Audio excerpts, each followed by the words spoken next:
Hola, soy Nuria y estoy aquí con Adri, que es mi entrenador personal o como quieras llamarlo, es igual, fisio.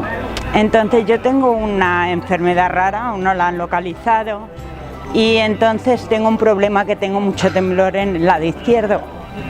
Y vine con él porque la doctora me dijo que tenía, bueno, que estirar los músculos, y aquí estoy con él. La verdad es que llevo 4 o 5 semanas con él y creo que voy evolucionando. Es muy lento, voy muy poco a poco, pero bueno, creo que sí que funciona. Yo cada día me levanto con un poco más de ganas de venir, vamos, y voy viniendo más rápida.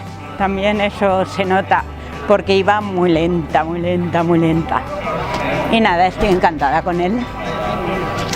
Pues con Nuria, como tiene una enfermedad rara y tiene temblores, lo que solemos hacer en el trabajo del gimnasio es intentar controlar los movimientos que hace con la parte motora, con brazos y piernas, y solemos trabajarlo en cintas y planos inestables, y luego reforzamos la musculatura haciendo diferentes ejercicios como pueden ser sentadillas o máquinas que tenemos en la sala de fitness. Y yo creo que vamos muy bien y está haciéndome caso en todo, sigue todos los consejos, todas las pautas y trabaja cada día, y poco a poco iremos consiguiendo el objetivo.